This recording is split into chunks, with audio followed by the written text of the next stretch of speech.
Hello everyone. चलो आज ना एक सिंपल सी सिचुएशन को इमेजिन करते हैं। मान लो तुम अपने घर से स्कूल जा रहे हो और रोड जो है वो स्ट्रेट नहीं है, बीच में टर्न्स है और तुम पूरा रूट फॉलो करते हुए स्कूल पहुंचते हो।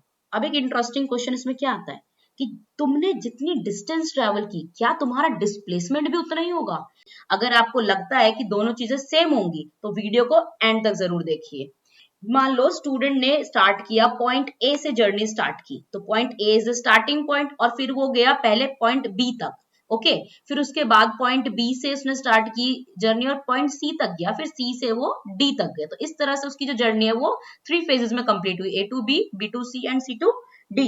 तो स्टूडेंट ने जो एक्चुअल रोड फॉलो किया वो एक कर्व्ड पाथ है, वो स्ट्रेट तो है नहीं। तो इसका मतलब है कि डिस्टेंस जो है वो क्या होती है, एक्चुअल पाथ होती है कि वो किस तरह से, किस शेप की रोड है, उसका पूरा लेंथ हम मेजर करेंगे, then we can calculate the distance. अब हम कुछ मैथमेटिकल वैल्यू लेके समझेंगे इसको कि ए से बी तक का है डिस्टेंस 100 मीटर, बी से सी है 150 मीटर एंड सी से डी हमने कंसीडर कर लिया 200 मीटर।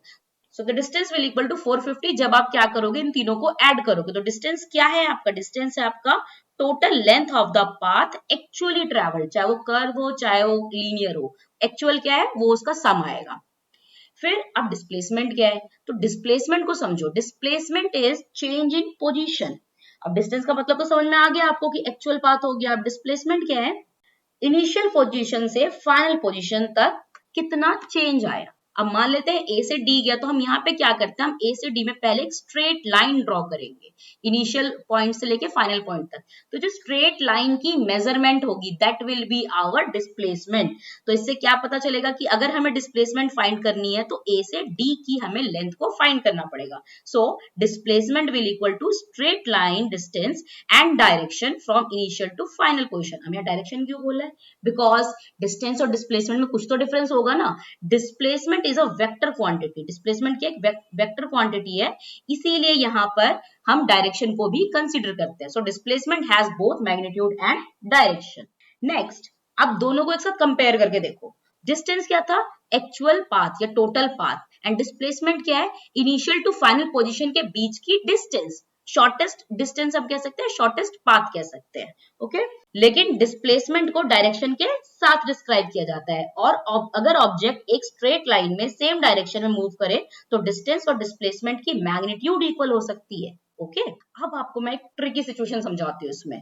देखो, मान लो स्टूडेंट पॉइंट ए से बी तक गया 100 मीटर, ए से बी गया वो 100 मीटर एंड वापस बी से ए पर आ गया, बी से वापस ए पर आ गया अगेन 100 मीटर। अब बताओ कि डिस्टेंस क्या होगा और डिस्प्लेसमेंट क्या होगा। तो देखो, डिस्टेंस तो हमने समझ लिया, इट विल बी 100 प्लस 100, जो क्या आएगा 200 मीटर आ जाएगा। पर डिस्प्लेसमेंट का क्या? डिस्प्लेसमेंट तो थी इनिशियल और फाइनल के बीच में कि मिनिमम डिस्टेंस से शॉर्टेस्ट पाथ पॉसिबल। यहाँ तो इनिशियल और फाइनल दोनों पोजीशन सेम ही है, दोनों सेम होने की वजह से your displacement will be zero. Displacement क्या हो जाएगा, जीरो। तो इस एग्जांपल से हमने क्या समझा कि डिस्टेंस कभी जीरो नहीं हो सकता, but displacement can be zero अगर इनिशियल और फाइनल पोजीशन क्या हो, सेम हो। अब समझो कि डायरेक्शन मैटर क्यों करता है। तो डिस्प्लेसमेंट की जो सबसे इंपॉर्टेंट फीचर है वो डायरेक्शन है। मान लेते हैं एक स्टूडेंट यहाँ पे जो शो किया हुआ है वो 5 मीटर ईस्ट डायरेक्शन में जा रहा है, लेकिन हम यहाँ सिर्फ ये कह दें कि वो 5 मीटर डिस्प्लेसमेंट कर रहा है, दैट इज नॉट ट्रू। यहाँ पर हमें बोलना पड़ेगा डिस्प्लेसमेंट इज 5 मीटर्स ईस्ट, यानी डिस्प्लेसमेंट को डिस्क्राइब करते वक्त डायरेक्शन बहुत इंपॉर्टेंट हो जाती है, because it is a vector quantity, it must include magnitude as well as direction. अब एक क्वेश्चन तुम्हारे लिए है, सॉल्व करके बताओ इसको। यहाँ पे बोला गया कि स्टूडेंट जो है वो ए पॉइंट से बी पॉइंट पे गया, that is 3 meter east, and उसके बाद वो बी से सी पे गया 4 meter north, which is making 90 degree angle. तो ये क्या हो गया, यहाँ पर आपके पास दो पॉइंट है डिस्टेंस निकालने के लिए, ठीक है। बट डिस्प्लेसमेंट के लिए आपको क्या करना पड़ेगा, ए से लेके सी तक के शॉर्टेस्ट पाथ को देखना पड़ेगा, ठीक है। तो अगर आप इन तीनों साइड्स को मिलाते हो then it will become a triangle. Now solve it quickly, यहाँ पे दिया भी हुआ है, सॉल्व करो।